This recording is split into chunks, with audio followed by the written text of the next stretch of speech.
Table of Contents Chapter 1 The Right to be Rich Chapter 2 There is a Science of Getting Rich Chapter 3 Is Opportunity Monopolized?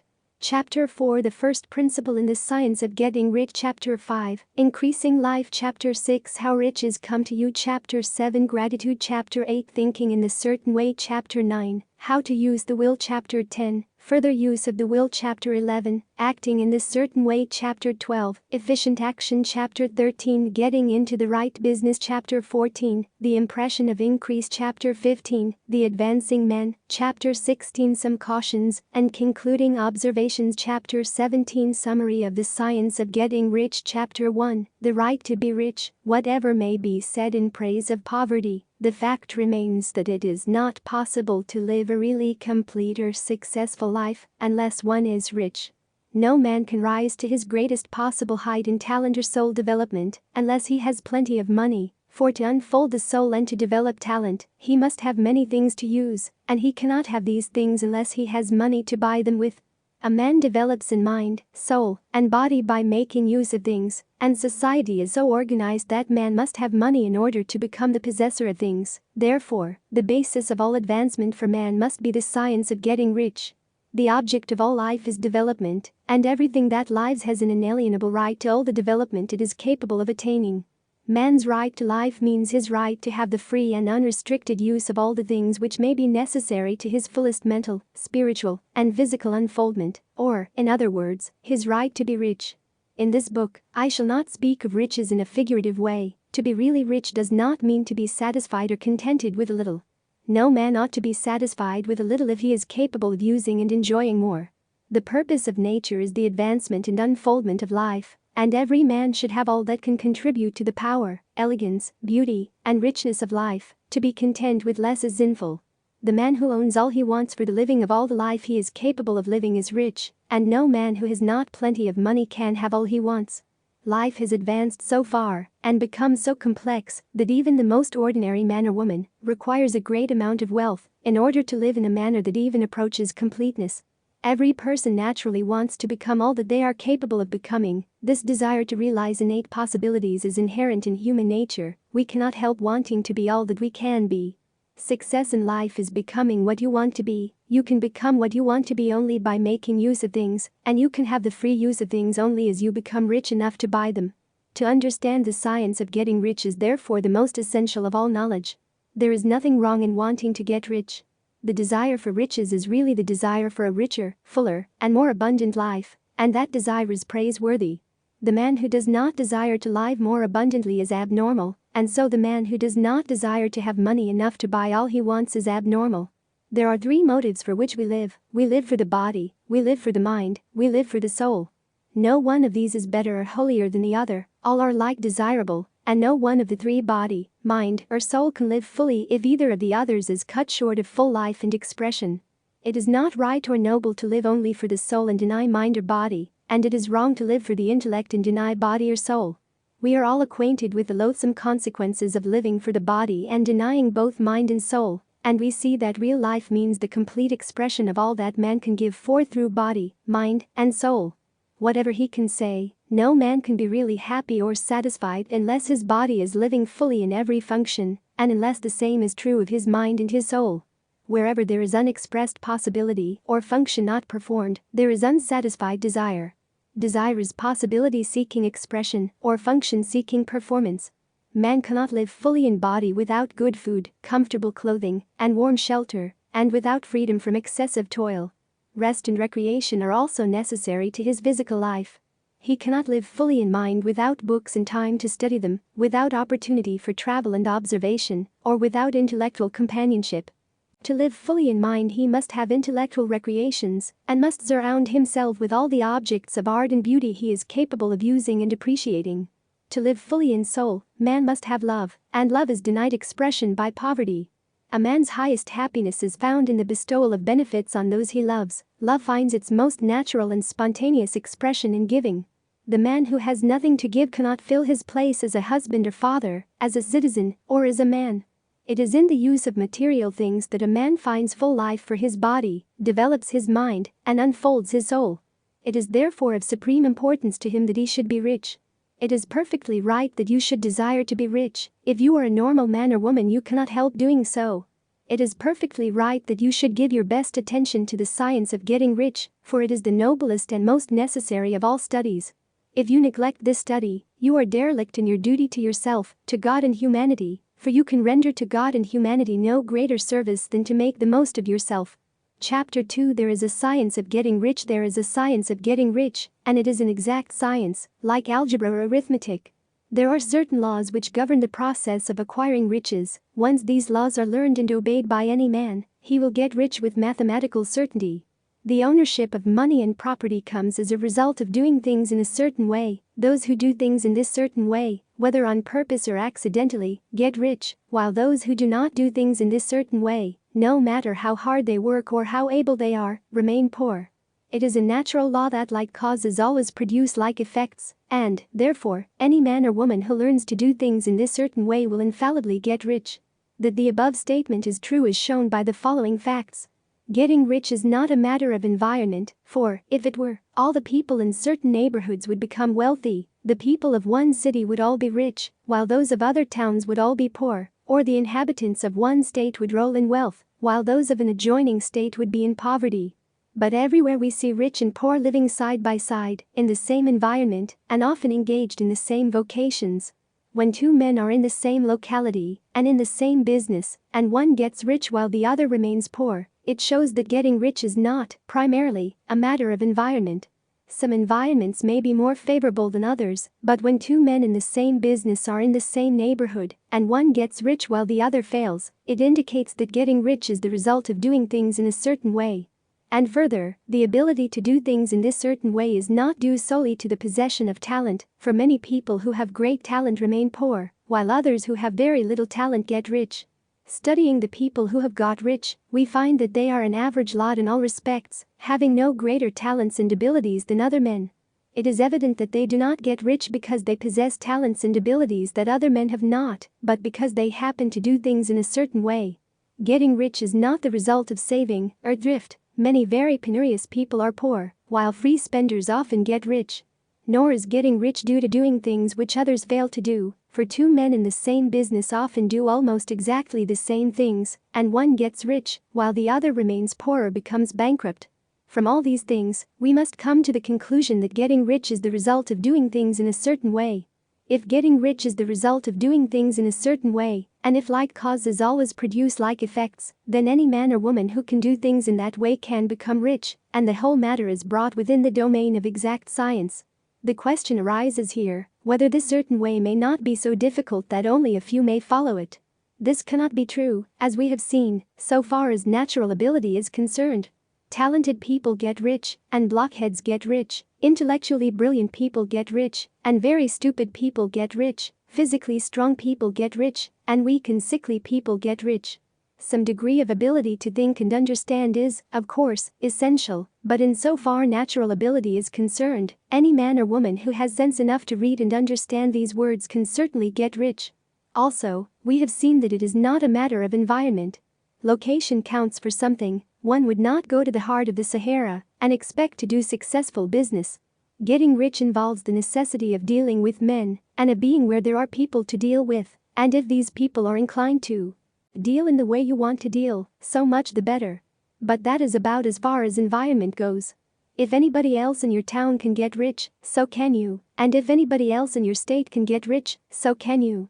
Again, it is not a matter of choosing some particular business or profession. People get rich in every business and in every profession, while their next-door neighbors in the same vocation remain in poverty. It is true that you will do best in a business which you like and which is congenial to you, and if you have certain talents which are well developed, you will do best in a business which calls for the exercise of those talents.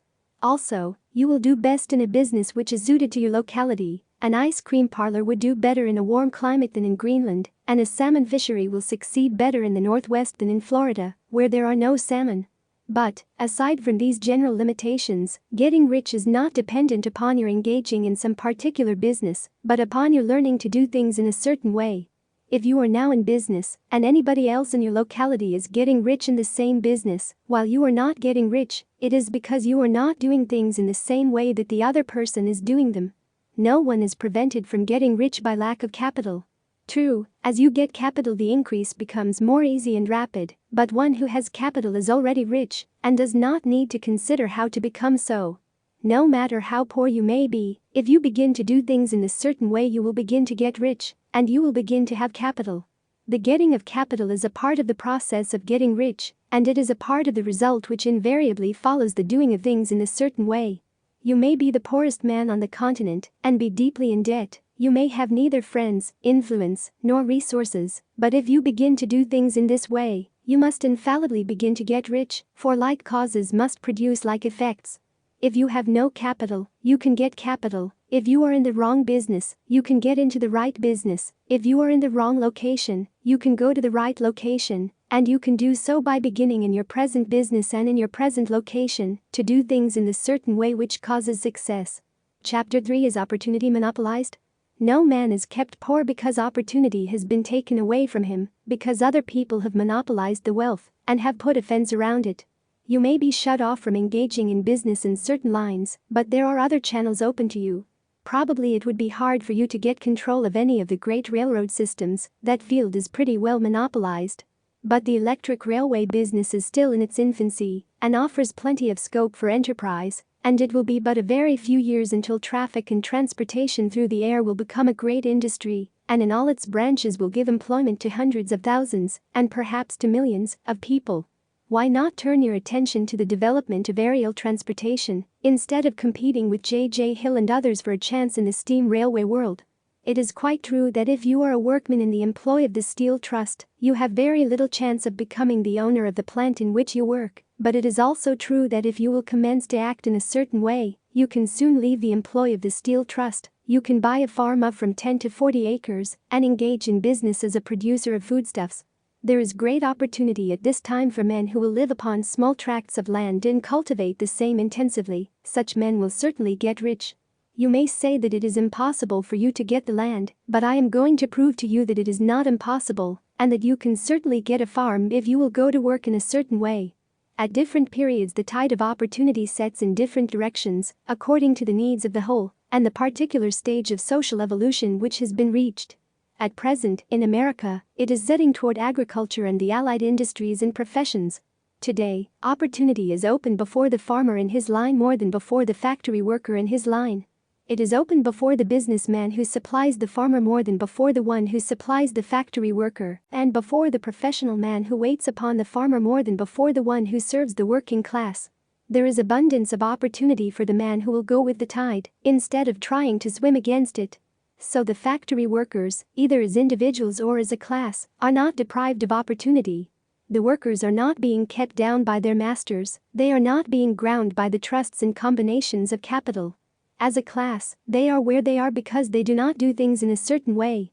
If the workers of America chose to do so, they could follow the example of their brothers in Belgium and other countries and establish great department stores and cooperative industries. They could elect men of their own class to office and pass laws favoring the development of such cooperative industries, and in a few years they could take peaceable possession of the industrial field. The working class may become the master class whenever they will begin to do things in a certain way. The law of wealth is the same for them as it is for all others. This they must learn, and they will remain where they are as long as they continue to do as they do. The individual worker, however, is not held down by the ignorance or the mental slothfulness of his class. He can follow the tide of opportunity to riches, and this book will tell him how. No one is kept in poverty by a shortness in the supply of riches. There is more than enough for all. A palace as large as the Capitol at Washington might be built for every family on earth from the building material in the United States alone, and under intensive cultivation, this country would produce wool, cotton, linen, and silk enough to clothe each person in the world, finer than Solomon was arrayed in all his glory, together with food enough to feed them all luxuriously. The visible supply is practically inexhaustible, and the invisible supply really is inexhaustible. Everything you see on earth is made from one original substance, out of which all things proceed. New forms are constantly being made, and older ones are dissolving, but all are shapes assumed by one thing. There is no limit to the supply of formless stuff or original substance. The universe is made out of it, but it was not all used in making the universe. The spaces in, through, and between the forms of the visible universe are permeated and filled with the original substance, with the formless stuff, with the raw material of all things. 10,000 times as much as has been made might still be made, and even then we should not have exhausted the supply of universal raw material. No man, therefore, is poor because nature is poor, or because there is not enough to go around. Nature is an inexhaustible storehouse of riches, the supply will never run short. Original substance is alive with creative energy and is constantly producing more forms. When the supply of building material is exhausted, more will be produced. When the soil is exhausted so that foodstuffs and materials for clothing will no longer grow upon it, it will be renewed or more soil will be made. When all the gold and silver has been dug from the earth, if man is still in such a stage of social development that he needs gold and silver, more will produced from the formless. The formless stuff responds to the needs of man, it will not let him be without any good thing. This is true of man collectively, the race as a whole is always abundantly rich, and if individuals are poor, it is because they do not follow this certain way of doing things, which makes the individual man rich. The formless stuff is intelligent, it is stuff which thinks. It is alive, and is always impelled toward more life. It is the natural and inherent impulse of life to seek to live more, it is the nature of intelligence to enlarge itself, and of consciousness to seek to extend its boundaries and find fuller expression. The universe of forms has been made by formless living substance, throwing itself into form in order to express itself more fully. The universe is a great living presence, always moving inherently toward more life and fuller functioning. Nature is formed for the advancement of life, its impelling motive is the increase of life.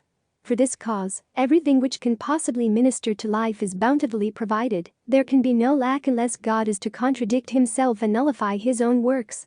You are not kept poor by lack in the supply of riches, it is a fact which I shall demonstrate a little farther on, that even the resources of the formless supply are at the command of the man or woman will act and think in a certain way. Chapter 4 The first principle in the science of getting rich. Thought is the only power which can produce tangible riches from the formless substance. The stuff from which all things are made is a substance which thinks, and a thought of form in this substance produces the form. Original substance moves according to its thoughts. Every form and process you see in nature is the visible expression of a thought in original substance. As the formless stuff thinks of a form, it takes that form. As it thinks of a motion, it makes that motion. That is the way all things were created. We live in a thought world, which is part of a thought universe. The thought of a moving universe extended throughout formless substance, and the thinking stuff moving according to that thought took the form of systems of planets and maintains that form. Thinking substance takes the form of its thought and moves according to the thought. Holding the idea of a circling system of suns and worlds, it takes the form of these bodies and moves them as it thinks. Thinking the form of a slow-growing oak tree, it moves accordingly and produces the tree, though centuries may be required to do the work. In creating, the formless seems to move according to the lines of motion it has established. The thought of an oak tree does not cause the instant formation of a full-grown tree, but it does start in motion the forces which will produce the tree, along established lines of growth. Every thought of form, held in thinking substance, causes the creation of the form, but always, or at least generally, along lines of growth and action already established. The thought of a house of a certain construction, if it were impressed upon formless substance, might not cause the instant formation of the house, but it would cause the turning of creative energies already working in trade and commerce into such channels as to result in the speedy building of the house. And if there were no existing channels through which the creative energy could work, then the house would be formed directly from primal substance, without waiting for the slow processes of the organic and inorganic world. No thought of form can be impressed upon original substance without causing the creation of the form. Man is a thinking center and can originate thought. All the forms that man fashions with his hands must first exist in his thought. He cannot shape a thing until he has thought that thing. And so far man has confined his efforts wholly to the work of his hands. He has applied manual labor to the world of forms, seeking to change or modify those already existing. He has never thought of trying to cause the creation of new forms by impressing his thoughts upon formless substance. When man has a thought form, he takes material from the forms of nature and makes an image of the form which is in his mind. He has, so far, made little or no effort to cooperate with formless intelligence, to work with the Father. He has not dreamed that he can do what he sees the Father doing. Man reshapes and modifies existing forms by manual labor, He has given no attention to the question whether he may not produce things from formless substance by communicating his thoughts to it. We propose to prove that he may do so, to prove that any man or woman may do so, and to show how. As our first step, we must lay down 3 fundamental propositions. First, we assert that there is one original formless stuff or substance from which all things are made. All the seemingly many elements are but different presentations of one element. All the many forms found in organic and inorganic nature are but different shapes made from the same stuff. And this stuff is thinking stuff. A thought held in it produces the form of the thought. Thought, in thinking substance, produces shapes. Man is a thinking center, capable of original thought. If man can communicate his thought to original thinking substance, he can cause the creation or formation of the thing he thinks about. To summarize this, there is a thinking stuff from which all things are made, and which, in its original state, permeates, penetrates, and fills the interspaces of the universe. A thought, in this substance, produces the thing that is imaged by the thought. Man can form things in his thought, and, by impressing his thought upon formless substance, can cause the thing he thinks about to be created. It may be asked if I can prove these statements, and without going into details, I answer that I can do so, both by logic and experience. Reasoning back from the phenomena of form and thought, I come to one original thinking substance, and reasoning forward from this thinking substance, I come to man's power to cause the formation of the thing he thinks about. And by experiment, I find the reasoning true, and this is my strongest proof. If one man who reads this book gets rich by doing what it tells him to do, that is evidence in support of my claim. But if every man who does what it tells him to do gets rich, that is positive proof until someone goes through the process and fails. The theory is true until the process fails, and this process will not fail, for every man who does exactly what this book tells him to do will get rich. I have said that men get rich by doing things in a certain way, and in order to do so, men must become able to think in a certain way. A man's way of doing things is the direct result of the way he thinks about things.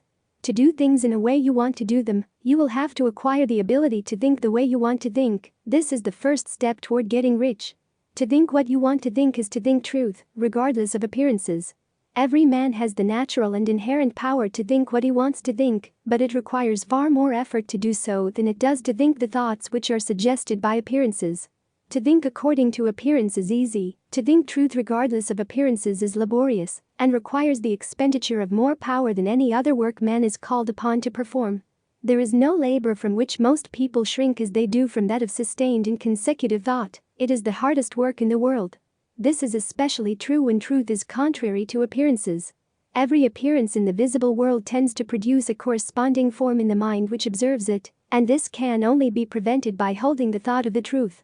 To look upon the appearance of disease will produce the form of disease in your own mind, and ultimately in your body, unless you hold the thought of the truth, which is that there is no disease, it is only an appearance, and the reality is health. To look upon the appearances of poverty will produce corresponding forms in your own mind, unless you hold to the truth that there is no poverty, there is only abundance. To think health when surrounded by the appearances of disease, or to think riches when in the midst of appearances of poverty, requires power, but he who acquires this power becomes a mastermind. He can conquer fate, he can have what he wants. This power can only be acquired by getting hold of the basic fact which is behind all appearances, and that fact is that there is one thinking substance from which and by which all things are made. Then we must grasp the truth that every thought held in this substance becomes a form, and that man can so impress his thoughts upon it as to cause them to take form and become visible things.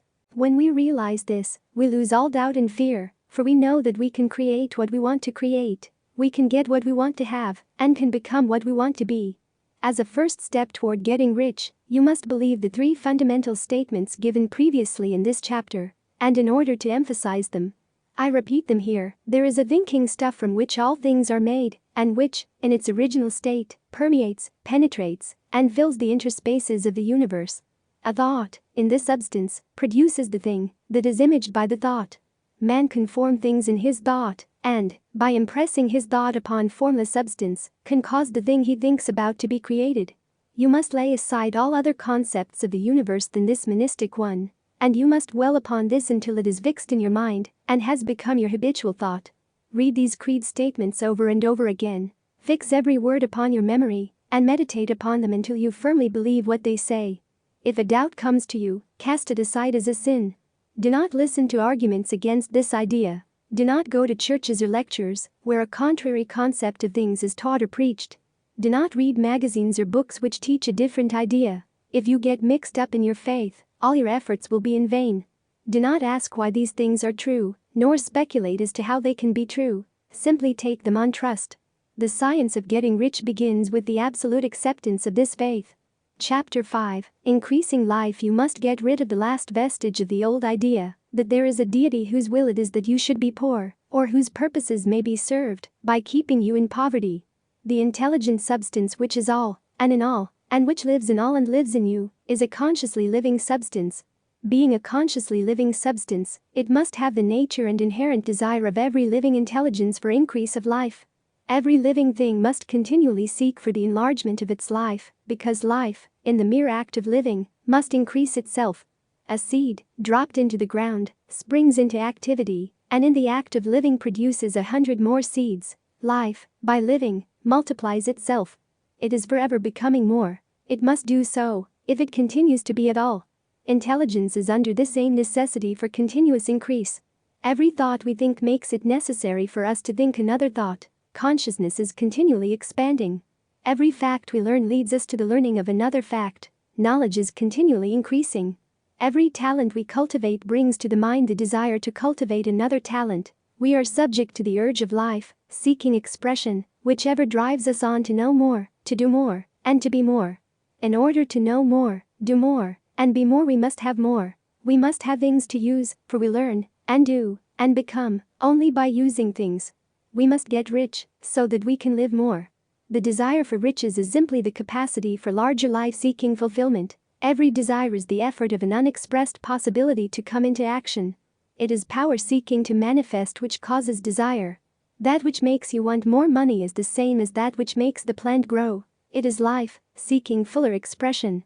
The one living substance must be subject to this inherent law of all life. It is permeated with the desire to live more. That is why it is under the necessity of creating things.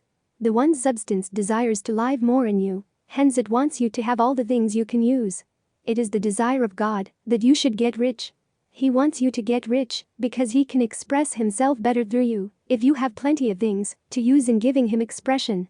He can live more in you if you have unlimited command of the means of life. The universe desires you to have everything you want to have. Nature is friendly to your plans. Everything is naturally for you. Make up your mind that this is true. It is essential, however, that your purpose should harmonize with the purpose that is in all.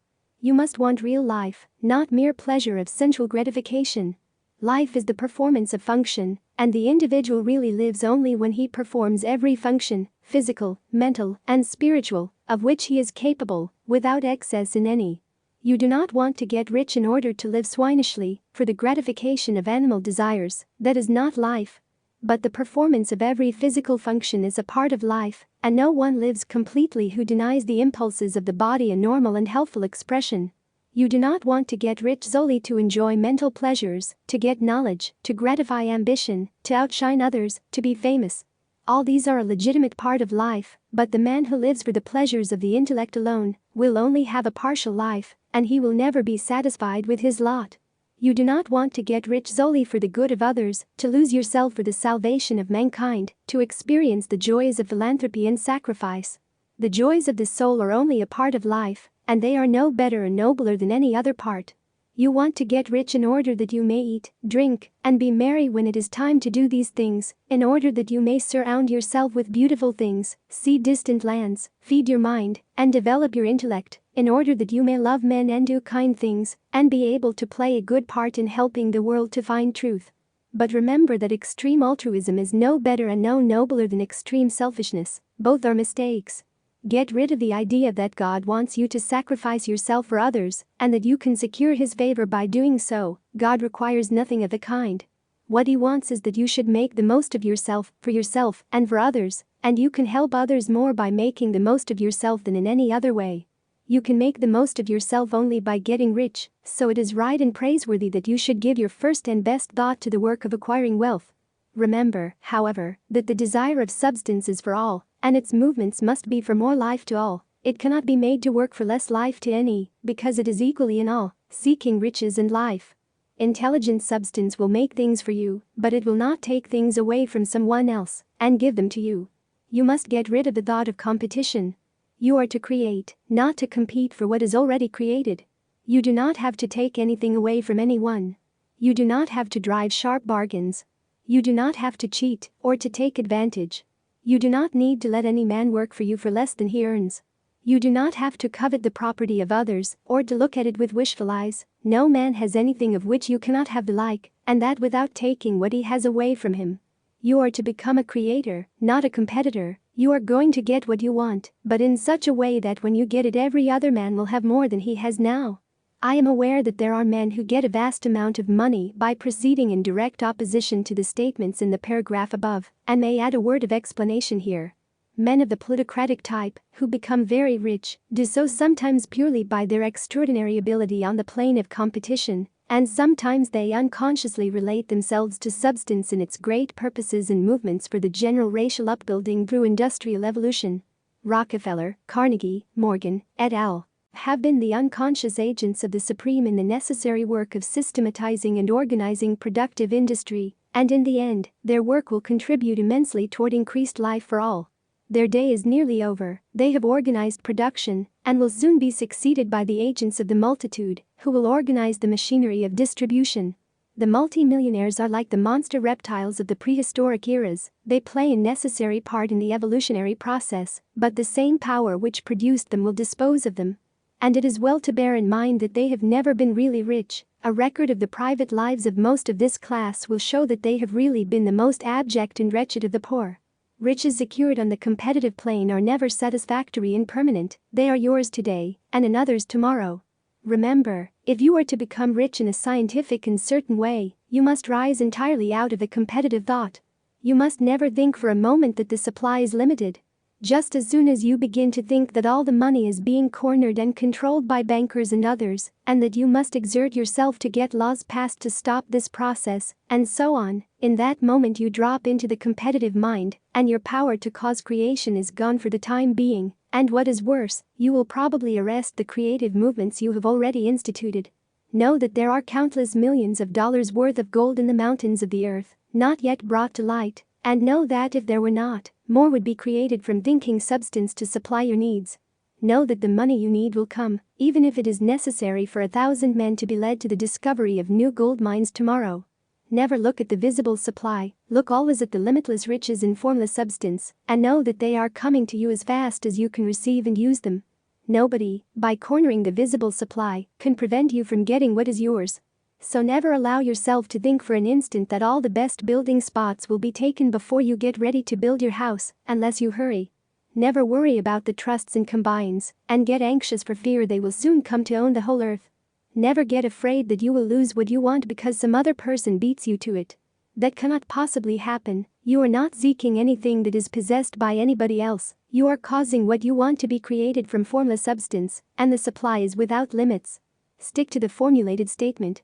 There is a thinking stuff from which all things are made, and which, in its original state, permeates, penetrates, and fills the interspaces of the universe. A thought, in this substance, produces the thing that is imaged by the thought.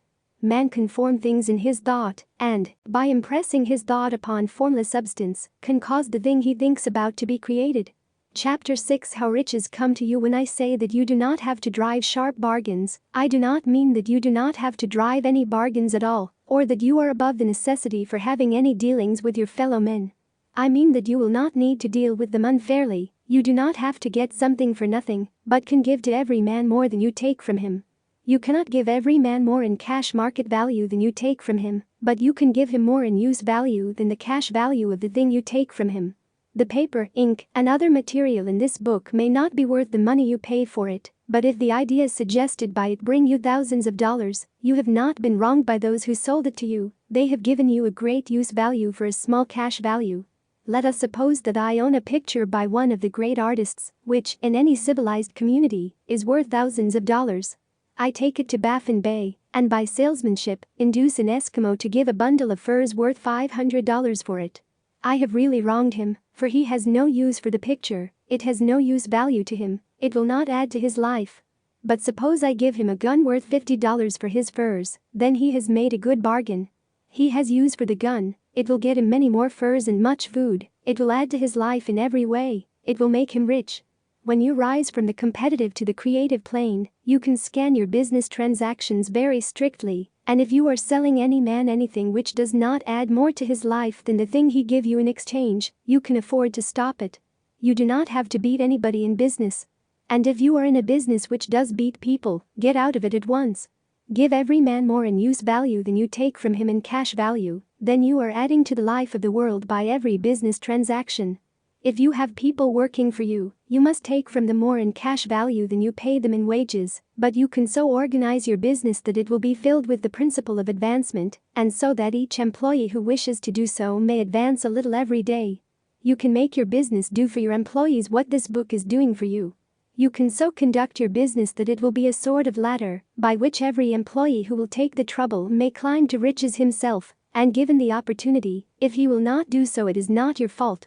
And finally, because you are to cause the creation of your riches from formless substance which permeates all your environment, it does not follow that they are to take shape from the atmosphere and come into being before your eyes.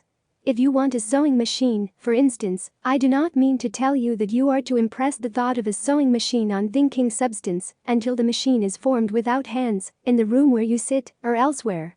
But if you want a sewing machine, hold the mental image of it with the most positive certainty that it is being made, or is on its way to you.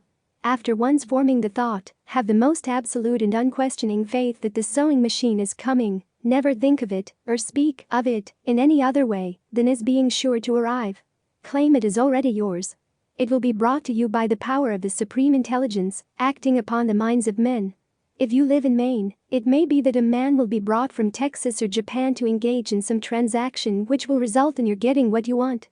If so, the whole matter will be as much to that man's advantage as it is to yours. Do not forget for a moment that the thinking substance is through all, in all, communicating with all, and can influence all. The desire of thinking substance for fuller life and better living has caused the creation of all the sewing machines already made, and it can cause the creation of millions more, and will, whenever men set it in motion by desire and faith, and by acting in a certain way. You can certainly have a sewing machine in your house, and it is just as certain that you can have any other thing or things which you want, and which you will use for the advancement of your own life and the lives of others. You need not hesitate about asking largely, it is your Father's pleasure to give you the kingdom, said Jesus. Original substance wants to live all that is possible in you, and wants you to have all that you can or will use for the living of the most abundant life. If you fix upon your consciousness the fact that the desire you feel for the possession of riches is one with the desire of omnipotence for more complete expression, your faith becomes invincible. Once I saw a little boy sitting at a piano and vainly trying to bring harmony out of the keys, and I saw that he was grieved and provoked by his inability to play real music. I asked him the cause of his vexation, and he answered, I can feel the music in me, but I can't make my hands go right. The music in him was the urge of original substance, containing all the possibilities of all life. All that there is of music was seeking expression through the child. God, the one substance, is trying to live and do and enjoy things through humanity. He is saying, I want hands to build wonderful structures, to play divine harmonies, to paint glorious pictures. I want feet to run my errands, eyes to see my beauties, tongues to tell mighty truths, and to sing marvelous songs, and so on. All that there is of possibility is seeking expression through men. God wants those who can play music to have pianos and every other instrument, and to have the means to cultivate their talents to the fullest extent. He wants those who can appreciate beauty to be able to surround themselves with beautiful things. He wants those who can discern truth to have every opportunity to travel and observe. He wants those who can appreciate dress to be beautifully clothed, and those who can appreciate good food to be luxuriously fed. He wants all these things because it is himself that enjoys and appreciates them. It is God who wants to play, and sing, and enjoy beauty, and proclaim truth and wear fine clothes, and eat good foods. It is God that worketh in you to will and to do, said Paul. The desire you feel for riches is the infinite, seeking to express himself in you as he sought to find expression in the little boy at the piano. So you need not hesitate to ask largely. Your part is to focalize and express the desires of God. This is a difficult point with most people. They retain something of the old idea that poverty and self-sacrifice are pleasing to God. They look upon poverty as a part of the plan, a necessity of nature. They have the idea that God has finished his work and made all that he can make, and that the majority of men must stay poor because there is not enough to go around.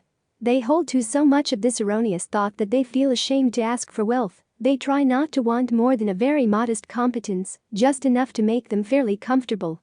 I recall now the case of one student who was told that he must get in mind a clear picture of the things he desired, so that the creative thought of them might be impressed on formless substance.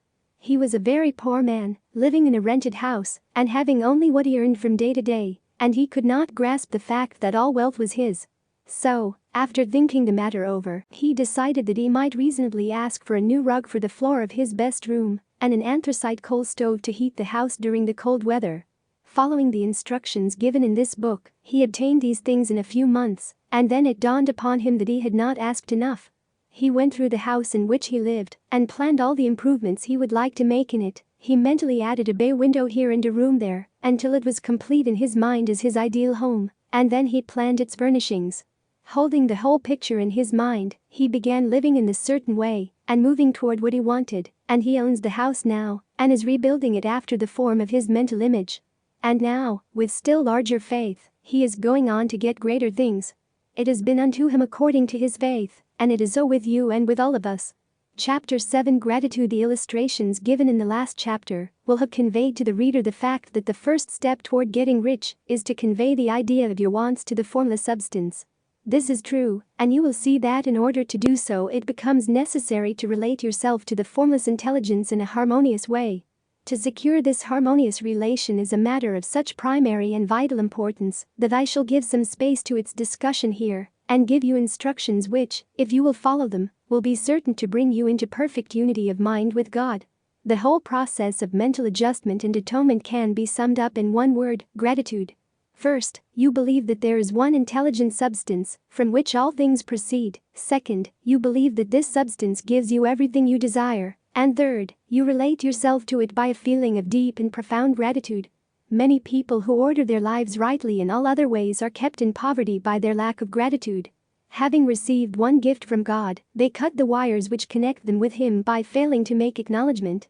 It is easy to understand that the nearer we live to the source of wealth, the more wealth we shall receive, and it is easy also to understand that the soul that is always grateful lives in closer touch with God than the one which never looks to Him in thankful acknowledgement. The more gratefully we fix our minds on the Supreme when good things come to us, the more good things we will receive, and the more rapidly they will come. And the reason simply is that the mental attitude of gratitude draws the mind into closer touch with the source from which the blessings come. If it is a new thought to you that gratitude brings your whole mind into closer harmony with the creative energies of the universe, consider it well, and you will see that it is true. The good things you already have come to you along the line of obedience to certain laws. Gratitude will lead your mind out along the ways by which things come, and it will keep you in close harmony with creative thought and prevent you from falling into competitive thought. Gratitude alone can keep you looking toward the all and prevent you from falling into the error of thinking of the supply is limited, and to do that would be fatal to your hopes. There is a law of gratitude, and it is absolutely necessary that you should observe the law if you are to get the results you seek. The law of gratitude is the natural principle that action and reaction are always equal and in opposite directions.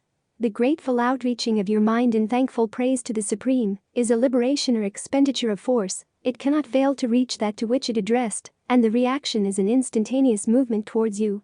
Draw nigh unto God, and He will draw nigh unto you. That is a statement of psychological truth. And if your gratitude is strong and constant, the reaction in formless substance will be strong and continuous. The movement of the things you want will be always toward you. Notice the grateful attitude that Jesus took, how He always seems to be saying, "I thank Thee, Father, that Thou hearest me." You cannot exercise much power without gratitude, for it is gratitude that keeps you connected with power. But the value of gratitude does not consist solely in getting you more blessings in the future. Without gratitude you cannot long keep from dissatisfied thought regarding things as they are. The moment you permit your mind to dwell with dissatisfaction upon things as they are, you begin to lose ground. You fix attention upon the common, the ordinary, the poor, and the squalid and mean, and your mind takes the form of these things. Then you will transmit these forms or mental images to the formless, and the common, the poor, the squalid, and mean will come to you. To permit your mind to dwell upon the inferior is to become inferior and to surround yourself with inferior things. On the other hand, to fix your attention on the best is to surround yourself with the best, and to become the best. The creative power within us makes us into the image of that to which we give our attention. We are thinking substance, and thinking substance always takes the form of that which it thinks about.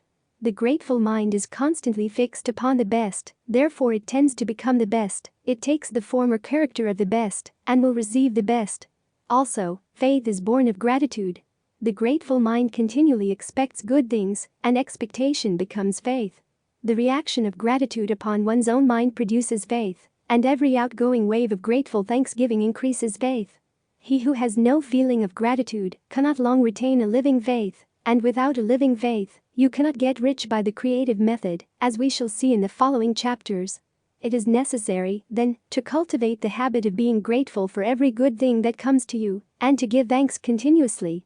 And because all things have contributed to your advancement, you should include all things in your gratitude. Do not waste time thinking or talking about the shortcomings or wrong actions of plutocrats or trust magnates. Their organization of the world has made your opportunity, all you get really comes to you because of them. Do not rage against corrupt politicians. If it were not for politicians we should fall into anarchy, and your opportunity would be greatly lessened.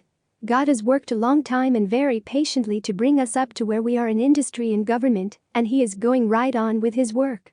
There is not the least doubt that He will do away with plutocrats, trust magnates, captains of industry, and politicians as soon as they can be spared, but in the meantime, behold, they are all very good. Remember that they are all helping to arrange the lines of transmission along which your riches will come to you, and be grateful to them all. This will bring you into harmonious relations with the good in everything, and the good in everything will move toward you. Chapter 8 Thinking in the certain way. Turn back to chapter 6 and read again the story of the man who formed a mental image of his house, and you will get a fair idea of the initial step toward getting rich. You must form a clear and definite mental picture of what you want. You cannot transmit an idea unless you have it yourself. You must have it before you can give it, and many people fail to impress thinking substance because they have themselves only a vague and misty concept of the things they want to do, to have, or to become. It is not enough that you should have a general desire for wealth to do good with, everybody has that desire. It is not enough that you should have a wish to travel, see things, live more, etc. Everybody has those desires also. If you were going to send a wireless message to a friend, you would not send the letters of the alphabet in their order and let him construct the message for himself, nor would you take words at random from the dictionary. You would send a coherent sentence, one which meant something. When you try to impress your wants upon substance, remember that it must be done by a coherent statement. You must know what you want and be definite. You can never get rich or start the creative power into action by sending out unformed longings and vague desires. Go over your desires just as the man I have described went over his house, see just what you want, and get a clear mental picture of it, as you wish it to look when you get it. That clear mental picture you must have continually in mind, as the sailor has in mind the port toward which he is sailing the ship. You must keep your face toward it all the time. You must no more lose sight of it than the steersman loses sight of the compass. It is not necessary to take exercises in concentration, nor to set apart special times for prayer and affirmation, nor to go into the silence, nor to do occult stunts of any kind. These things are well enough, but all you need is to know what you want, and to want it badly enough, so that it will stay in your thoughts. Spend as much of your leisure time as you can in contemplating your picture, but no one needs to take exercises to concentrate his mind on a thing which he really wants. It is the things you do not really care about, which require effort to fix your attention upon them. And unless you really want to get rich, so that the desire is strong enough to hold your thoughts directed to the purpose as the magnetic pole holds the needle of the compass, it will hardly be worthwhile for you to try to carry out the instructions given in this book. The methods herein set forth are for people whose desire for riches is strong enough to overcome mental laziness and the love of ease, and make them work. The more clear and definite you make your picture then, and the more you dwell upon it, bringing out all its delightful details, the stronger your desire will be. And the stronger your desire, the easier it will be to hold your mind fixed upon the picture of what you want. Something more is necessary, however, than merely to see the picture clearly. If that is all you do, you are only a dreamer, and will have little or no power for accomplishment. Behind your clear vision must be the purpose to realize it, to bring it out in tangible expression. And behind this purpose must be an invincible and unwavering faith that the thing is already yours, that it is at hand, and you have only to take possession of it. Live in the new house, mentally, until it takes form around you physically. In the mental realm, enter at once into full enjoyment of the things you want. Whatsoever things ye ask for when ye pray, believe that ye receive them, and ye shall have them, said Jesus. See the things you want as if they were actually around you all the time. See yourself as owning and using them. Make use of them in imagination just as you will use them when they are your tangible possessions. Dwell upon your mental picture until it is clear and distinct, and then take the mental attitude of ownership toward everything in that picture. Take possession of it, in mind, in the full faith that it is actually yours. Hold to this mental ownership, do not waver for an instant in the faith that it is real. And remember what was said in a preceding chapter about gratitude, be as thankful for it all the time as you expect to be when it is taken form. The man who can sincerely thank God for the things which as yet he owns only in imagination, has real faith. He will get rich, he will cause the creation of whatsoever he wants. You do not need to pray repeatedly for things you want, it is not necessary to tell God about it every day. Use not vain repetitions as the heathen do, Jesus said to his pupils, for your Father knoweth that ye have need of these things before ye ask him. Your part is to intelligently formulate your desire for the things which make for a larger life, and to get these desires arranged into a coherent whole, and then to impress this whole desire upon the formless substance, which has the power and the will to bring you what you want. You do not make this impression by repeating strings of words, you make it by holding the vision with unshakable purpose to attain it, and with steadfast faith that you do attain it. The answer to prayer is not according to your faith while you are talking, but according to your faith while you are working. You cannot impress the mind of God by having a special Sabbath day set apart to tell him what you want, and then forgetting him during the rest of the week. You cannot impress him by having special hours to go into your closet and pray, if you then dismiss the matter from your mind until the hour of prayer comes again. Oral prayer is well enough, and has its effect, especially upon yourself, in clarifying your vision and strengthening your faith, but it is not your oral petitions which get you what you want. In order to get rich you do not need a sweet hour of prayer, you need to pray without ceasing. And by prayer I mean holding steadily to your vision, with the purpose to cause its creation into solid form, and the faith that you are doing so. Believe that ye receive them. The whole matter turns on receiving, once you have clearly formed your vision. When you have formed it, it is well to make an oral statement, addressing the Supreme in reverent prayer, and from that moment you must, in mind, receive what you ask for. Live in the new house, wear the fine clothes, ride in the automobile, go on the journey, and confidently plan for greater journeys. Think and speak of all the things you have asked for in terms of actual present ownership. Imagine an environment and a financial condition exactly as you want them, and live all the time in that imaginary environment and financial condition. Mind, however, that you do not do this as a mere dreamer and castle builder. Hold to the faith that the imaginary is being realized, and to the purpose to realize it. Remember that it is faith and purpose in the use of the imagination which make the difference between the scientist and the dreamer. And having learned this fact, it is here that you must learn the proper use of the will. Chapter 9 How to use the will to set about getting rich in a scientific way. You do not try to apply your willpower to anything outside of yourself. You have no right to do so, anyway. It is wrong to apply your will to other men and women, in order to get them to do what you wish done. It is as flagrantly wrong to coerce people by mental power as it is to coerce them by physical power. If compelling people by physical force to do things for you reduces them to slavery, compelling them by mental means accomplishes exactly the same thing, the only difference is in methods. If taking things from people by physical force is robbery, then taking things by mental force is robbery also, there is no difference in principle. You have no right to use your willpower upon another person, even for his own good, for you do not know what is for his good. The science of getting rich does not require you to apply power or force to any other person, in any way whatsoever. There is not the slightest necessity for doing so, indeed, any attempt to use your will upon others will only tend to defeat your purpose. You do not need to apply your will to things, in order to compel them to come to you. That would simply be trying to coerce God, and would be foolish and useless, as well as irreverent. You do not have to compel God to give you good things, any more than you have to use your willpower to make the sun rise. You do not have to use your willpower to conquer an unfriendly deity, or to make stubborn and rebellious forces do your bidding. Substance is friendly to you, and is more anxious to give you what you want than you are to get it. To get rich, you need only to use your willpower upon yourself. When you know what to think and do, then you must use your will to compel yourself to think and do the right things. That is the legitimate use of the will in getting what you want, to use it in holding yourself to the right course. Use your will to keep yourself thinking and acting in a certain way. Do not try to project your will, or your thoughts, or your mind out into space to act on things or people. Keep your mind at home, it can accomplish more there than elsewhere. Use your mind to form a mental image of what you want, and to hold that vision with faith and purpose, and use your will to keep your mind working in the right way. The more steady and continuous your faith and purpose, the more rapidly you will get rich, because you will make only positive impressions upon substance, and you will not neutralize or offset them by negative impressions. The picture of your desires, held with faith and purpose, is taken up by the formless, and permeates it to great distances throughout the universe, for all I know. As this impression spreads, all things are set moving toward its realization. Every living thing, every inanimate thing, and the things yet uncreated, are stirred toward bringing into being that which you want. All force begins to be exerted in that direction, all things begin to move toward you.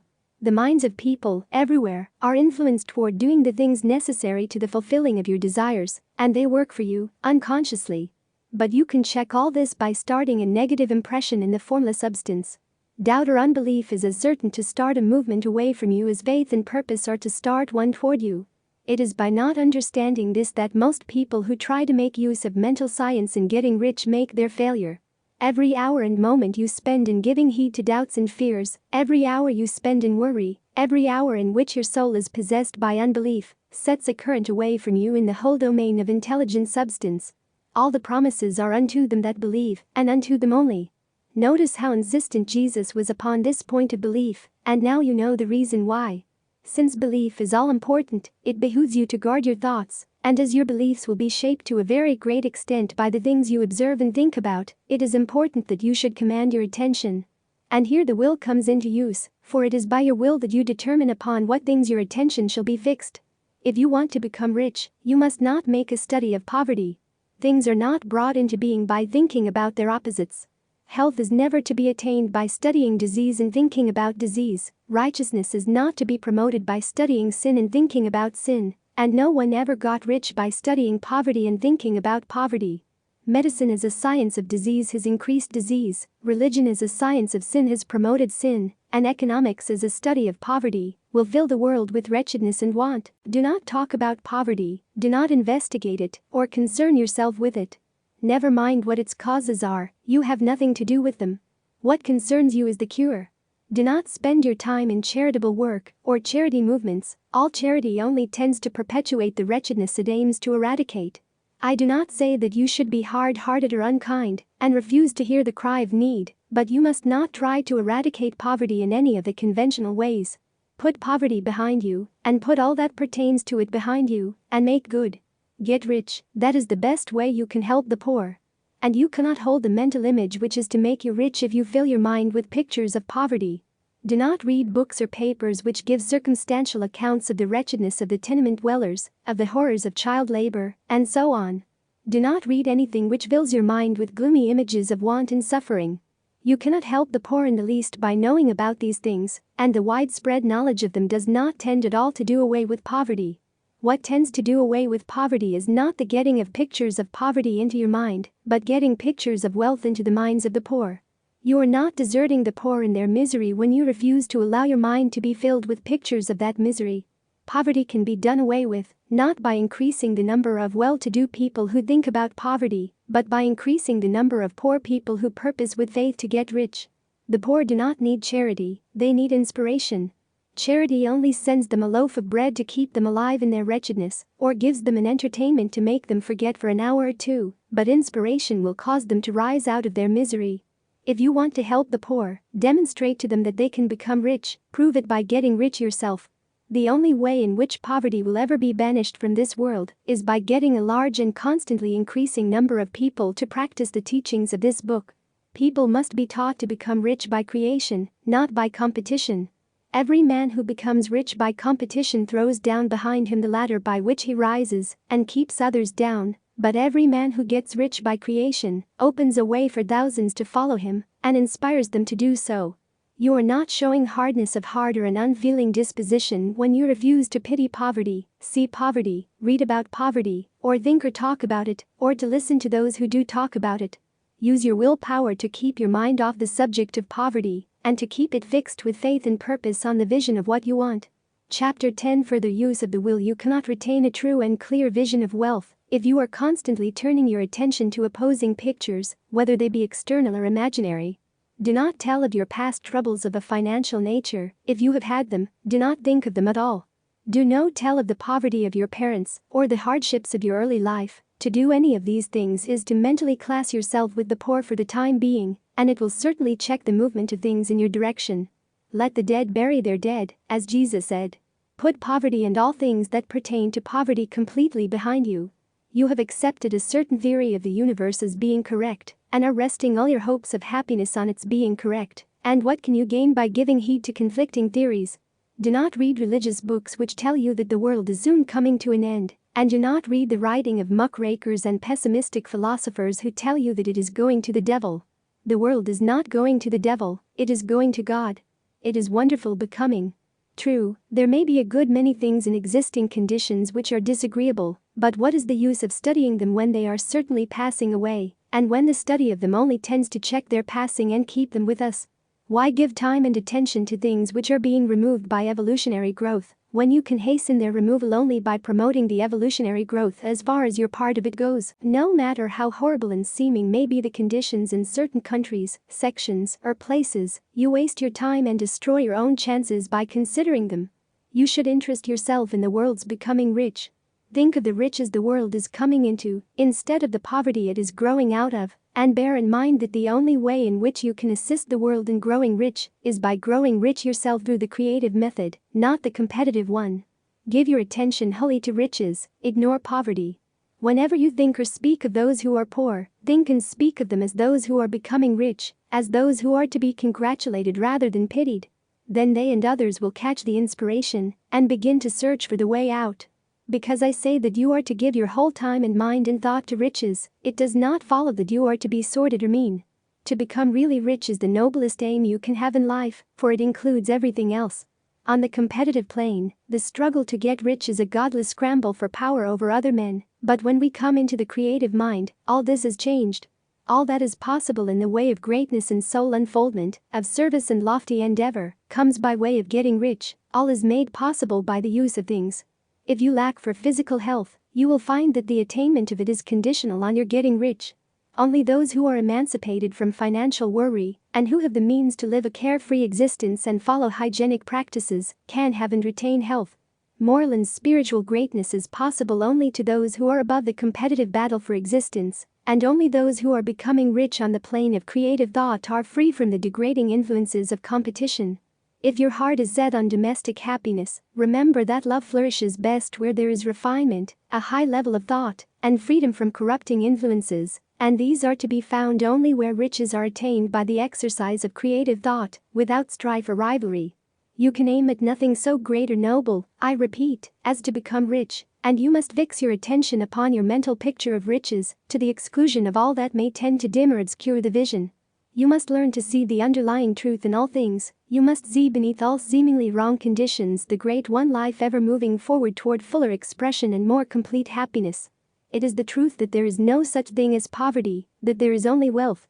Some people remain in poverty because they are ignorant of the fact that there is wealth for them, and these can best be taught by showing them the way to affluence in your own person and practice.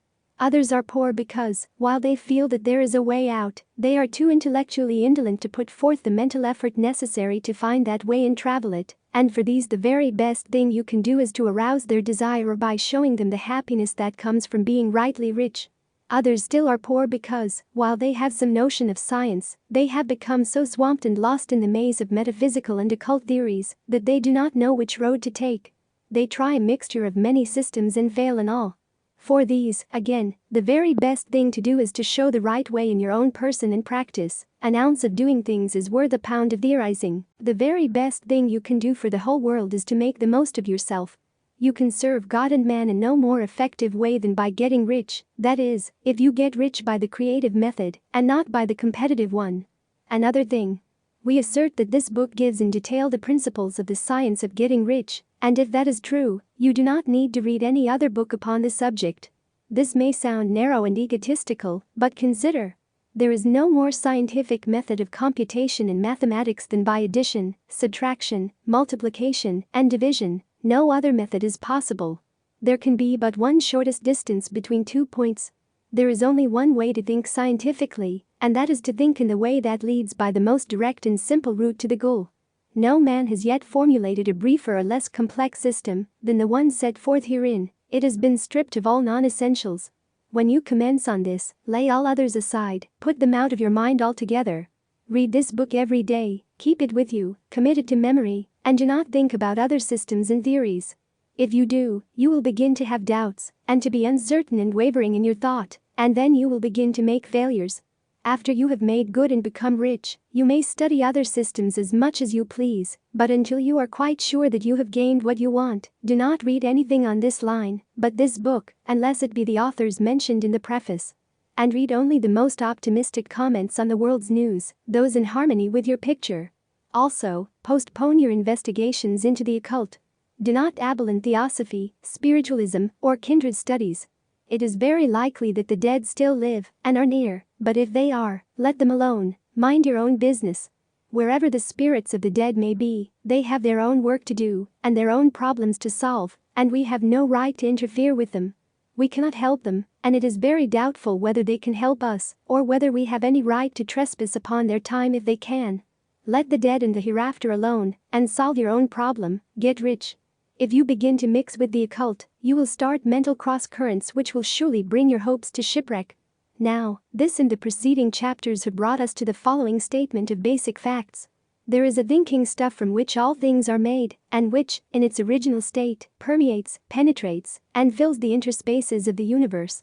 A thought, in this substance, produces the thing that is imaged by the thought. Man can form things in his thought, and, by impressing his thought upon formless substance, can cause the thing he thinks about to be created. In order to do this, man must pass from the competitive to the creative mind. He must form a clear mental picture of the things he wants, and hold this picture in his thoughts with the fixed purpose to get what he wants, and the unwavering faith that he does get what he wants, closing his mind against all that may tend to shake his purpose, dim his vision, or quench his faith. And in addition to all this, we shall now see that he must live and act in a certain way. Chapter 11. Acting in the certain way. Thought is the creative power, or the impelling force which causes the creative power to act. Thinking in a certain way will bring riches to you, but you must not rely upon thought alone, paying no attention to personal action. That is the rock upon which many otherwise scientific metaphysical thinkers meet shipwreck, the failure to connect thought with personal action. We have not yet reached the stage of development, even supposing such a stage to be possible, in which man can create directly from formless substance without nature's processes or the work of human hands. Man must not only think, but his personal action must supplement his thought.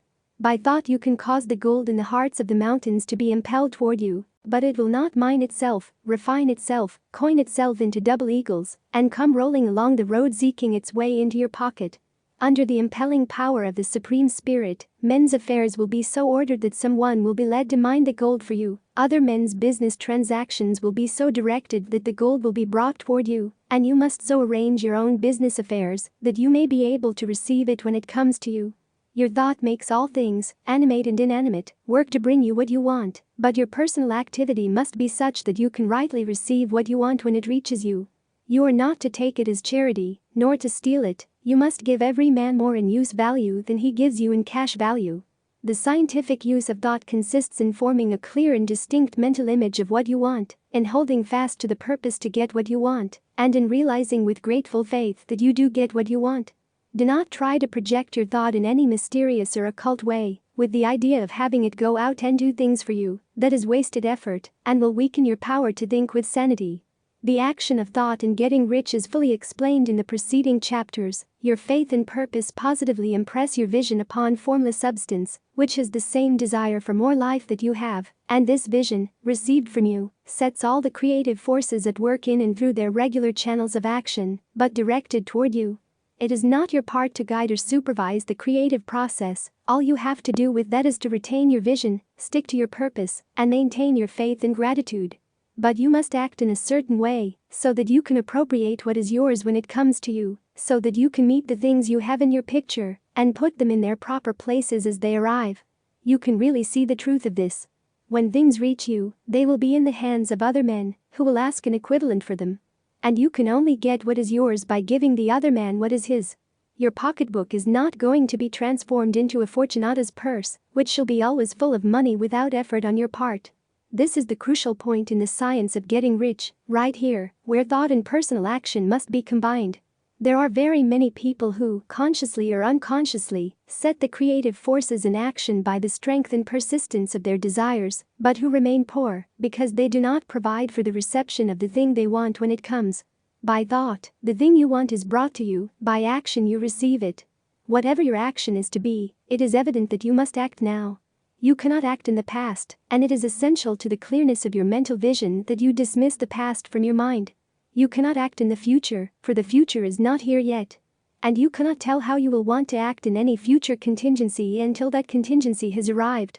Because you are not in the right business or the right environment now, do not think that you must postpone action until you get into the right business or environment. And do not spend time in the present taking thought as to the best course in possible future emergencies. Have faith in your ability to meet any emergency when it arrives. If you act in the present with your mind on the future, your present action will be with a divided mind and will not be effective. Put your whole mind into present action. Do not give your creative impulse to original substance and then sit down and wait for results. If you do, you will never get them. Act now. There is never any time but now, and there never will be any time but now. If you are ever to begin to make ready for the reception of what you want, you must begin now. And your action, whatever it is, must most likely be in your present business or employment, and must be upon the persons and things in your present environment. You cannot act where you are not, you cannot act where you have been, and you cannot act where you are going to be. You can act only where you are. Do not bother as to whether yesterday's work was well done or ill done. Do today's work well. Do not try to do tomorrow's work now, there will be plenty of time to do that when you get to it. Do not try, by occult or mystical means, to act on people or things that are out of your reach. Do not wait for a change of environment before you act. Get a change of environment by action. You can so act upon the environment in which you are now as to cause yourself to be transferred to a better environment. Hold with faith and purpose the vision of yourself in the better environment, but act upon your present environment with all your heart, and with all your strength, and with all your mind. Do not spend any time in daydreaming or castle building. Hold to the one vision of what you want, and act now. Do not cast about seeking some new thing to do, or some strange, unusual, or remarkable action to perform as a first step toward getting rich. It is probable that your actions, at least for some time to come, will be those you have been performing for some time past, but you are to begin now to perform these actions in a certain way, which will surely make you rich. If you are engaged in some business and feel that it is not the right one for you, do not wait until you get into the right business before you begin to act. Do not feel discouraged or sit down and lament because you are misplaced. No man was ever so misplaced, but that he could not find the right place, and no man ever became so involved in the wrong business, but that he could get into the right business. Hold the vision of yourself in the right business, with the purpose to get into it, and the faith that you will get into it, and are getting into it, but act in your present business. Use your present business as the means of getting a better one, and use your present environment as the means of getting into a better one. Your vision of the right business, if held with faith and purpose, will cause the Supreme to move the right business toward you, and your action, if performed in the certain way, will cause you to move toward the business. If you are an employee or wage earner and feel that you must change places in order to get what you want, do not project your thought into space and rely upon it to get you another job. It will probably fail to do so. Hold the vision of yourself in the job you want, while you act with faith and purpose on the job you have, and you will certainly get the job you want. Your vision and faith will set the creative force in motion to bring it toward you, and your action will cause the forces in your own environment to move you toward the place you want. In closing this chapter, we will add another statement to our syllabus. There is a thinking stuff from which all things are made, and which, in its original state, permeates, penetrates, and fills the interspaces of the universe. A thought, in this substance, produces the thing that is imaged by the thought. Man can form things in his thought, and, by impressing his thought upon formless substance, can cause the thing he thinks about to be created. In order to do this, man must pass from the competitive to the creative mind. He must form a clear mental picture of the things he wants, and hold this picture in his thoughts with the fixed purpose to get what he wants, and the unwavering faith that he does get what he wants, closing his mind to all that may tend to shake his purpose, dim his vision, or quench his faith. That he may receive what he wants when it comes, man must act now upon the people and things in his present environment. Chapter 12 Efficient Action. You must use your thought as directed in previous chapters and begin to do what you can do where you are, and you must do all that you can do where you are. You can advance only by being larger than your present place, and no man is larger than his present place who leaves undone any of the work pertaining to that place. The world is advanced only by those who more than fill their present places. If no man quite filled his present place, you can see that there must be a going backward in everything. Those who do not quite fill their present places are dead weight upon society, government, commerce, and industry. They must be carried along by others at a great expense. The progress of the world is retarded only by those who do not fill the places they are holding. They belong to a former age and a lower stage or plane of life, and their tendency is toward degeneration. No society could advance if every man was smaller than his place. Social evolution is guided by the law of physical and mental evolution. In the animal world, evolution is caused by excess of life. When an organism has more life than can be expressed in the functions of its own plane, it develops the organs of a higher plane, and a new species is originated. There never would have been new species had there not been organisms which more than filled their places. The law is exactly the same for you. Your getting rich depends upon your applying this principle to your own affairs. Every day is either a successful day or a day of failure, and it is the successful days which get you what you want. If every day is a failure, you can never get rich, while if every day is a success, you cannot fail to get rich. If there is something that may be done today, and you do not do it, you have failed in so far as that thing is concerned, and the consequences may be more disastrous than you imagine. You cannot foresee the results of even the most trivial act. You do not know the workings of all the forces that have been set moving in your behalf. Much may be depending on your doing some simple act. It may be the very thing which is to open the door of opportunity to very great possibilities. You can never know all the combinations which Supreme Intelligence is making for you in the world of things and of human affairs. Your neglect or failure to do some small thing may cause a long delay in getting what you want. Do, every day, all that can be done that day. There is, however, a limitation or qualification of the above that you must take into account. You are not to overwork, nor to rush blindly into your business in the effort to do the greatest possible number of things in the shortest possible time. You are not to try to do tomorrow's work today, nor to do a week's work in a day. It is really not the number of things you do, but the efficiency of each separate action that counts. Every act is, in itself, either a success or a failure. Every act is, in itself, either effective or inefficient. Every inefficient act is a failure, and if you spend your life in doing inefficient acts, your whole life will be a failure.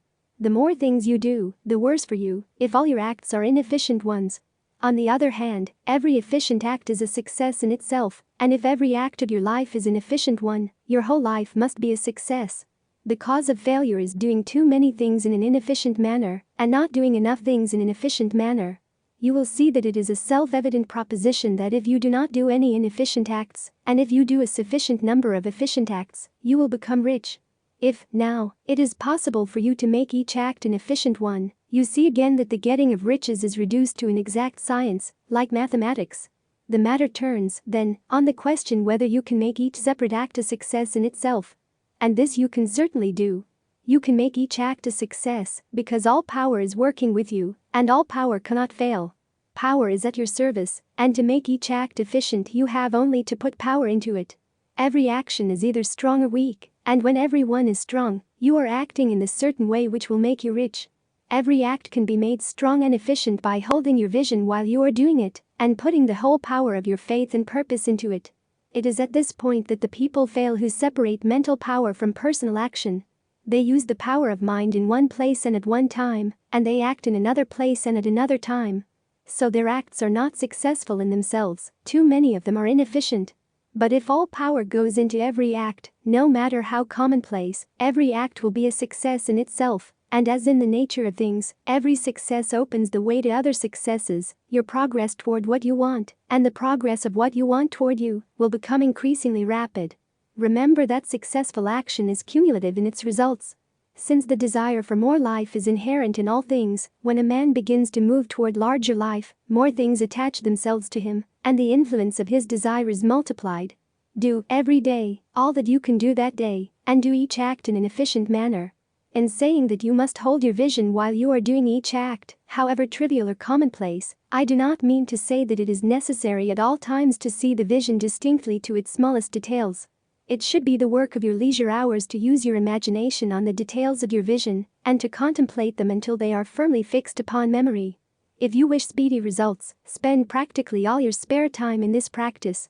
By continuous contemplation you will get the picture of what you want, even to the smallest details, so firmly fixed upon your mind, and so completely transferred to the mind of formless substance, that in your working hours you need only to mentally refer to the picture to stimulate your faith and purpose, and cause your best effort to be put forth.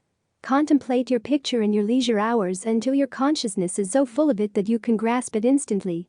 You will become so enthused with its bright promises that the mere thought of it will call forth the strongest energies of your whole being. Let us again repeat our syllabus, and by slightly changing the closing statements, bring it to the point we have now reached. There is a thinking stuff from which all things are made, and which, in its original state, permeates, penetrates, and fills the interspaces of the universe. A thought, in this substance, produces the thing that is imaged by the thought. Man can form things in his thought, and, by impressing his thought upon formless substance, can cause the thing he thinks about to be created. In order to do this, man must pass from the competitive to the creative mind. He must form a clear mental picture of the things he wants, and do, with faith and purpose, all that can be done each day, doing each separate thing in an efficient manner.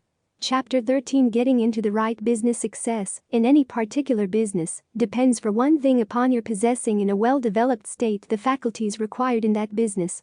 Without good musical faculty no one can succeed as a teacher of music. Without well-developed mechanical faculties, no one can achieve great success in any of the mechanical trades. Without tact in the commercial faculties no one can succeed in mercantile pursuits. But to possess in a well-developed state the faculties required in your particular vocation does not ensure getting rich. There are musicians who have remarkable talent and who yet remain poor. There are blacksmiths, carpenters, and so on who have excellent mechanical ability but who do not get rich, and there are merchants with good faculties for dealing with men who nevertheless fail. The different faculties are tools. It is essential to have good tools, but it is also essential that the tools should be used in the right way. One man can take a sharp saw, a square, a good plane, and so on, and build a handsome article of furniture. Another man can take the same tools and set to work to duplicate the article, but his production will be a botch. He does not know how to use good tools in a successful way. The various faculties of your mind are the tools with which you must do the work, which is to make you rich. It will be easier for you to succeed if you get into a business for which you are well equipped with mental tools. Generally speaking, you will do best in that business which will use your strongest faculties, the one for which you are naturally best fitted. But there are limitations to this statement, also. No man should regard his vocation as being irrevocably fixed by the tendencies with which he was born. You can get rich in any business, for if you have not the right talent for it, you can develop that talent. It merely means that you will have to make your tools as you go along, instead of confining yourself to the use of those with which you were born. It will be easier for you to succeed in a vocation for which you already have the talents in a well-developed state, but you can succeed in any vocation, for you can develop any rudimentary talent, and there is no talent of which you have not at least the rudiment. You will get rich most easily in point of effort if you do that for which you are best fitted, but you will get rich most satisfactorily if you do that which you want to do. Doing what you want to do is life, and there is no real satisfaction in living if we are compelled to be forever doing something which we do not like to do, and can never do what we want to do. And it is certain that you can do what you want to do. The desire to do it is proof that you have within you the power which can do it. Desire is a manifestation of power.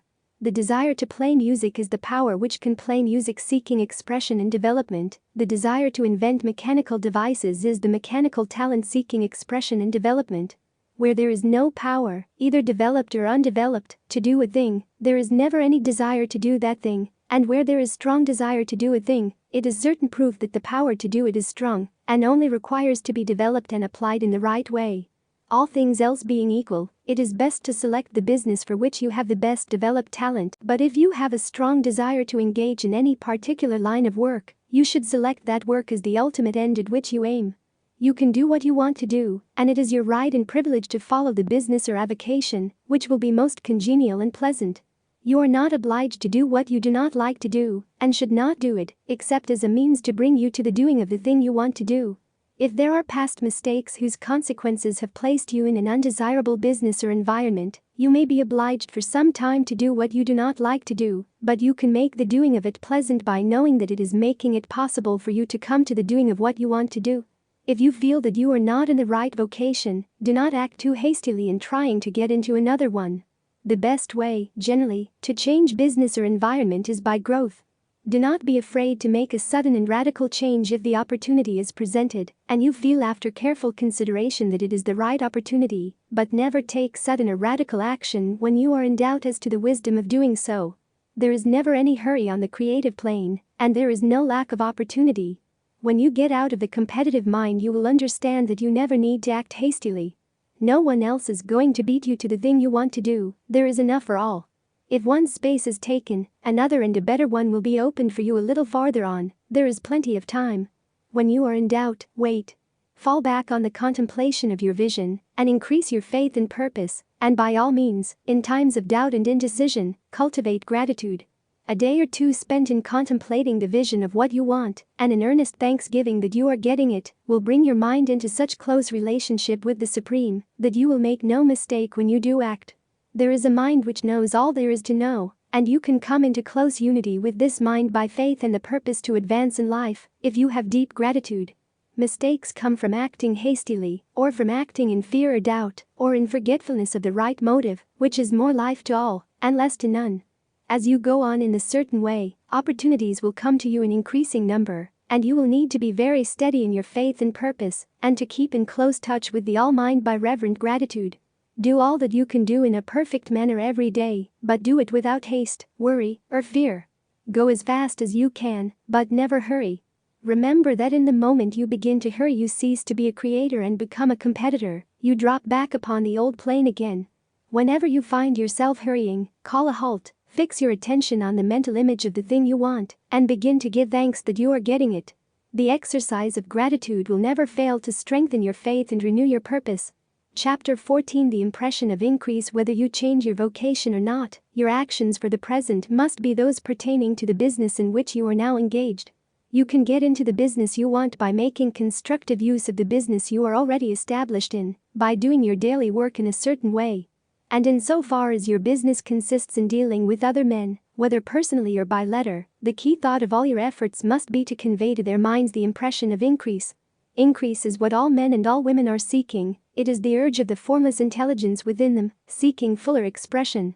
The desire for increase is inherent in all nature, it is the fundamental impulse of the universe. All human activities are based on the desire for increase. People are seeking more food, more clothes, better shelter, more luxury, more beauty, more knowledge, more pleasure, increase in something, more life. Every living thing is under this necessity for continuous advancement. Where increase of life ceases, dissolution and death set in at once. Man instinctively knows this, and hence he is forever seeking more. This law of perpetual increase is set forth by Jesus in the parable of the talents. Only those who gain more retain any. From him who hath not shall be taken away, even that which he hath. The normal desire for increased wealth is not an evil or a reprehensible thing, it is simply the desire for more abundant life, it is aspiration. And because it is the deepest instinct of their natures, all men and women are attracted to him who can give them more of the means of life. In following this certain way as described in the foregoing pages, you are getting continuous increase for yourself, and you are giving it to all with whom you deal. You are a creative center, from which increase is given off to all. Be sure of this, and convey assurance of the fact to every man, woman, and child with whom you come in contact. No matter how small the transaction, even if it be only the selling of a stick of candy to a little child, put into it the thought of increase, and make sure that the customer is impressed with the thought. Convey the impression of advancement with everything you do, so that all people shall receive the impression that you are an advancing man, and that you advance all who deal with you. Even to the people whom you meet in a social way, without any thought of business, and to whom you do not try to sell anything, give the thought of increase. You can convey this impression by holding the unshakable faith that you, yourself, are in the way of increase, and by letting this faith inspire, fill, and permeate every action. Do everything that you do in the firm conviction that you are an advancing personality, and that you are giving advancement to everybody. Feel that you are getting rich, and that in so doing you are making others rich, and conferring benefits on all. Do not boast or brag of your success, or talk about it unnecessarily. True faith is never boastful. Wherever you find a boastful person, you find one who is secretly doubtful and afraid. Simply feel the faith and let it work out in every transaction. Let every act and tone and look express the quiet assurance that you are getting rich, that you are already rich. Words will not be necessary to communicate this feeling to others. They will feel the sense of increase when in your presence and will be attracted to you again. You must so impress others that they will feel that in associating with you, they will get increase for themselves. See that you give them a use value greater than the cash value you are taking from them. Take an honest pride in doing this and let everybody know it, and you will have no lack of customers. People will go where they are given increase, and the Supreme, which desires increase in all, and which knows all, will move toward you men and women who have never heard of you. Your business will increase rapidly, and you will be surprised at the unexpected benefits which will come to you. You will be able from day to day to make larger combinations, secure greater advantages, and to go on into a more congenial vocation if you desire to do so. But in doing all this, you must never lose sight of your vision of what you want, or your faith and purpose to get what you want. Let me here give you another word of caution in regard to motives. Beware of the insidious temptation to seek for power over other men. Nothing is so pleasant to the unformed or partially developed mind as the exercise of power or dominion over others. The desire to rule for selfish gratification has been the curse of the world. For countless ages kings and lords have drenched the earth with blood in their battles to extend their dominions, this not to seek more life for all, but to get more power for themselves. Today, the main motive in the business and industrial world is the same. Men marshal their armies of dollars and lay waste the lives and hearts of millions in the same mad scramble for power over others. Commercial kings, like political kings, are inspired by the lust for power. Jesus saw in this desire for mastery the moving impulse of that evil world he sought to overthrow. Read the 23rd chapter of Matthew and see how he pictures the lust of the Pharisees to be called master, to sit in the high places, to domineer over others, and to lay burdens on the backs of the less fortunate, and note how he compares this lust for dominion with the brotherly seeking for the common good to which he calls his disciples. Look out for the temptation to seek for authority, to become a master, to be considered as one who is above the common herd, to impress others by lavish display, and so on. The mind that seeks for mastery over others is the competitive mind, and the competitive mind is not the creative one. In order to master your environment and your destiny, it is not at all necessary that you should rule over your fellow men, and indeed, when you fall into the world struggle for the high places, you begin to be conquered by fate and environment, and your getting rich becomes a matter of chance and speculation. Beware of the competitive mind. No better statement of the principle of creative action can be formulated than the favorite declaration of the late Golden Rule Jones of Toledo. What I want for myself, I want for everybody. Chapter 15 The Advancing Man. What I have said in the last chapter applies as well to the professional man and the wage earner as to the man who is engaged in mercantile business. No matter whether you are a physician, a teacher, or a clergyman, if you can give increase of life to others and make them sensible of the fact, they will be attracted to you, and you will get rich. The physician who holds the vision of himself as a great and successful healer, and who works toward the complete realization of that vision with faith and purpose, as described in former chapters, will come into such close touch with the source of life that he will be phenomenally successful. Patients will come to him in throngs. No one has a greater opportunity to carry into effect the teaching of this book than the practitioner of medicine. It does not matter to which of the various schools he may belong, for the principle of healing is common to all of them and may be reached by all alike. The advancing man in medicine, who holds to a clear mental image of himself as successful and who obeys the laws of faith, purpose, and gratitude, will cure every curable case he undertakes, no matter what remedies he may use. In the field of religion, the world cries out for the clergyman who can teach his hearers the true science of abundant life. He who masters the details of the science of getting rich, together with the allied sciences of being well, of being great, and of winning love, and who teaches these details from the pulpit, will never lack for a congregation. This is the gospel that the world needs. It will give increase of life, and men will hear it gladly, and will give liberal support to the man who brings it to them. What is now needed is a demonstration of the science of life from the pulpit. We want preachers who can not only tell us how, but who in their own persons will show us how. We need the preacher who will himself be rich, healthy, great, and beloved, to teach us how to attain to these things, and when he comes he will find a numerous and loyal following. The same is true of the teacher who can inspire the children with the faith and purpose of the advancing life. He will never be out of a job. And any teacher who has this faith and purpose can give it to his pupils. He cannot help giving it to them if it is part of his own life and practice. What is true of the teacher, preacher, and physician is true of the lawyer, dentist, real estate man, insurance agent, of everybody. The combined mental and personal action I have described is infallible. It cannot fail. Every man and woman who follows these instructions steadily, perseveringly, and to the letter, will get rich. The law of the increase of life is as mathematically certain in its operation as the law of gravitation. Getting rich is an exact science. The wage earner will find this as true of his case as of any of the others mentioned. Do not feel that you have no chance to get rich because you are working where there is no visible opportunity for advancement, where wages are small and the cost of living high. Form your clear mental vision of what you want and begin to act with faith and purpose. Do all the work you can do every day, and do each piece of work in a perfectly successful manner. Put the power of success and the purpose to get rich into everything that you do. But do not do this merely with the idea of currying favor with your employer, in the hope that he, or those above you, will see your good work and advance you. It is not likely that they will do so. The man who is merely a good workman, filling his place to the very best of his ability, and satisfied with that, is valuable to his employer, and it is not to the employer's interest to promote him. He is worth more where he is. To secure advancement, something more is necessary than to be too large for your place. The man who is certain to advance is the one who is too big for his place, and who has a clear concept of what he wants to be, who knows that he can become what he wants to be, and who is determined to be what he wants to be. Do not try to more than fill your present place with a view to pleasing your employer. Do it with the idea of advancing yourself. Hold the faith and purpose of increase during work hours, after work hours, and before work hours. Hold it in such a way that every person who comes in contact with you, whether foreman, fellow workman, or social acquaintance, will feel the power of purpose radiating from you, so that everyone will get the sense of advancement and increase from you. Men will be attracted to you, and if there is no possibility for advancement in your present job, you will very soon see an opportunity to take another job.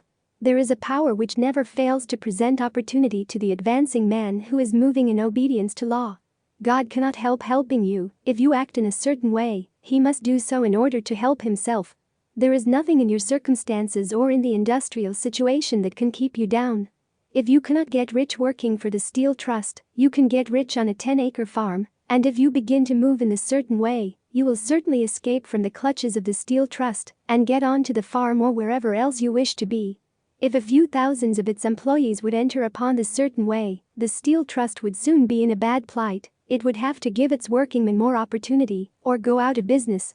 Nobody has to work for a trust. The trusts can keep men in so-called hopeless conditions, only so long as there are men who are too ignorant to know of the science of getting rich, or too intellectually slothful to practice it.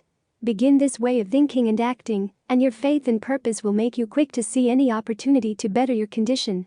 Such opportunities will speedily come, for the Supreme, working in all, and working for you, will bring them before you. Do not wait for an opportunity to be all that you want to be. When an opportunity to be more than you are now is presented and you feel impelled toward it, take it. It will be the first step toward a greater opportunity. There is no such thing possible in this universe as a lack of opportunities for the man who is living the advancing life. It is inherent in the constitution of the cosmos that all things shall be for him and work together for his good, and he must certainly get rich if he acts and thinks in a certain way. So let wage-earning men and women study this book with great care, and enter with confidence upon the course of action it prescribes. It will not fail. Chapter 16 Some cautions and concluding observations. Many people will scoff at the idea that there is an exact science of getting rich, holding the impression that the supply of wealth is limited. They will insist that social and governmental institutions must be changed before even any considerable number of people can acquire competence. But this is not true. It is true that existing governments keep the masses in poverty, but this is because the masses do not think and act in a certain way. If the masses begin to move forward as suggested in this book, neither governments nor industrial systems can check them. All systems must be modified to accommodate the forward movement. If the people have the advancing mind, have the faith that they can become rich, and move forward with the fixed purpose to become rich, nothing can possibly keep them in poverty. Individuals may enter upon this certain way at any time, and under any government, and make themselves rich, and when any considerable number of individuals do so under any government, they will cause the system to be so modified as to open the way for others. The more men who get rich on the competitive plane, the worse for others. The more who get rich on the creative plane, the better for others. The economic salvation of the masses can only be accomplished by getting a large number of people to practice the scientific methods set down in this book and become rich. These will show others the way and inspire them with a desire for real life, with the faith that it can be attained, and with the purpose to attain it. For the present, however, it is enough to know that neither the government under which you live nor the capitalistic or competitive system of industry can keep you from getting rich. When you enter upon the creative plane of thought, you will rise above all these things and become a citizen of another kingdom. But remember that your thought must be held upon the creative plane. You are never for an instant to be betrayed into regarding the supply as limited or into acting on the moral level of competition. Whenever you do fall into old ways of thought, correct yourself instantly, for when you are in the competitive mind, you have lost the cooperation of the mind of the whole. Do not spend any time in planning as to how you will meet possible emergencies in the future, except as the necessary policies may affect your actions today. You are concerned with doing today's work in a perfectly successful manner, and not with emergencies which may arise tomorrow. You can attend to them as they come. Do not concern yourself with questions as to how you shall surmount obstacles which may loom upon your business horizon, unless you can see plainly that your course must be altered today in order to avoid them. No matter how tremendous an obstruction may appear at a distance, you will find that, if you go on in this certain way, it will disappear as you approach it, or that a way over, though, or around it will appear. No possible combination of circumstances can defeat a man or woman who is proceeding to get rich along strictly scientific lines. No man or woman who obeys the law can fail to get rich, any more than one can multiply 2 by 2 and fail to get 4. Give no anxious thought to possible disasters, obstacles, panics, or unfavorable combinations of circumstances. It is time enough to meet such things when they present themselves before you in the immediate present, and you will find that every difficulty carries with it the wherewithal for its overcoming. Guard your speech. Never speak of yourself, your affairs, or of anything else in a discouraged or discouraging way. Never admit the possibility of failure, or speak in a way that infers failure as a possibility. Never speak of the times as being hard, or of business conditions as being doubtful. Times may be hard, and business doubtful for those who are on the competitive plane, but they can never be so for you. You can create what you want, and you are above fear. When others are having hard times in poor business, you will find your greatest opportunities. Train yourself to think of and to look upon the world as a something which is becoming, which is growing, and to regard seeming evil as being only that which is undeveloped. Always speak in terms of advancement. To do otherwise is to deny your faith, and to deny your faith is to lose it. Never allow yourself to feel disappointed. You may expect to have a certain thing at a certain time, and not get it at that time, and this will appear to you like failure. But if you hold to your faith, you will find that the failure is only apparent. Go on in the certain way, and if you do not receive that thing, you will receive something so much better that you will see that the seeming failure was really a great success. A student of this science had set his mind on making a certain business combination which seemed to him at the time to be very desirable, and he worked for some weeks to bring it about. When the crucial time came, the thing failed in a perfectly inexplicable way. It was as if some unseen influence had been working secretly against him. He was not disappointed. On the contrary, he thanked God that his desire had been overruled and went steadily on with a grateful mind.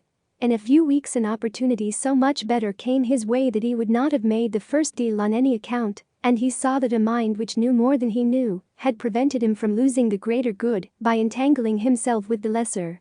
That is the way every seeming failure will work out for you if you keep your faith, hold to your purpose, have gratitude, and do, every day, all that can be done that day, doing each separate act in a successful manner. When you make a failure, it is because you have not asked for enough. Keep on, and a larger thing than you were seeking will certainly come to you. Remember this. You will not fail because you lack the necessary talent to do what you wish to do. If you go on as I have directed, you will develop all the talent that is necessary to the doing of your work. It is not within the scope of this book to deal with the science of cultivating talent, but it is as certain and simple as the process of getting rich.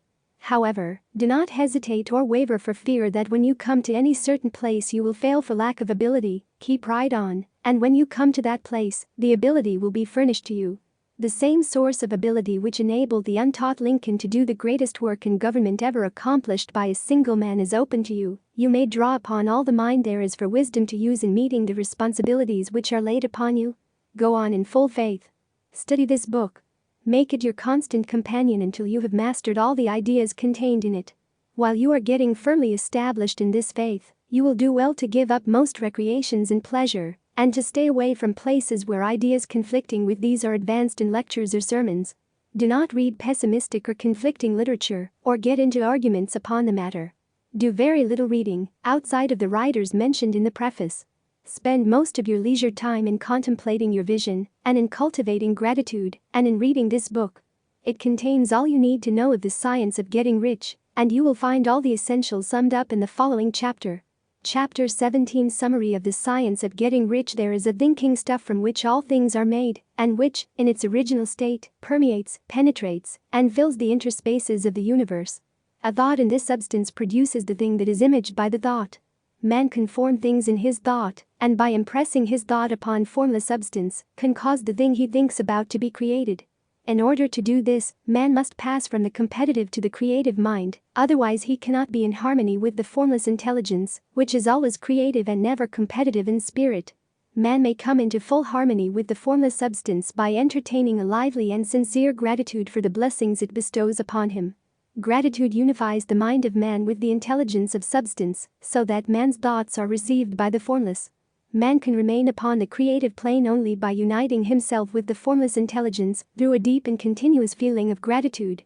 Man must form a clear and definite mental image of the things he wishes to have, to do, or to become, and he must hold this mental image in his thoughts, while being deeply grateful to the Supreme that all his desires are granted to him. The man who wishes to get rich must spend his leisure hours in contemplating his vision, and in earnest thanksgiving that the reality is being given to him. Too much stress cannot be laid on the importance of frequent contemplation of the mental image, coupled with unwavering faith and devout gratitude. This is the process by which the impression is given to the formless, and the creative forces set in motion. The creative energy works through the established channels of natural growth, and of the industrial and social order. All that is included in his mental image will surely be brought to the man who follows the instructions given above, and whose faith does not waver. What he wants will come to him through the ways of established trade and commerce.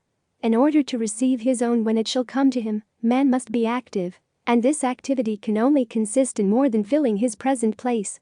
He must keep in mind the purpose, to get rich through the realization of his mental image. And he must do, every day, all that can be done that day, taking care to do each act in a successful manner. He must give to every man a use value in excess of the cash value he receives, so that each transaction makes for more life, and he must so hold the advancing thought that the impression of increase will be communicated to all with whom he comes in contact. The men and women who practice the foregoing instructions will certainly get rich, and the riches they receive will be in exact proportion to the definiteness of their vision, the fixity of their purpose, the steadiness of their faith, and the depth of their gratitude. Afterward, well, there you have it. You now possess a complete, simple, practical, easy to understand, step-by-step system for getting rich with mathematical certainty. There's not 1 ounce of theory here, not 1 ounce of fluff, just the truth, and nothing but the truth about how life works, how it really works, and exactly what to do, and how to do it, when it comes to getting rich. Everything you just read works. It works all the time, and it works for everybody. Many others have proven Wallace D. Wattles' scientific principles by applying them to their lives. Now it's your turn. Now you're ready to begin to study and apply these scientific principles and detailed plans of action to your life. To help you do that, I've included a suggested study plan in Appendix C. Take it step by step, 1 chapter at a time. Soon you'll begin to notice your life changing in a new direction, the direction of a richer, more prosperous life. In closing, I'd like to leave you with this, one of my favorite passages in the science of getting rich. You may be the poorest man on the continent and be deeply in debt. You may have neither friends, influence, nor resources, but if you begin to do things in this way, you must infallibly begin to get rich, for like causes must produce like effects. If you have no capital, you can get capital. If you are in the wrong business, you can get into the right business. If you are in the wrong location, you can go to the right location, and you can do so by beginning in your present business and in your present location, to do things in a certain way which causes success. Begin today. To your success, Tony Mace.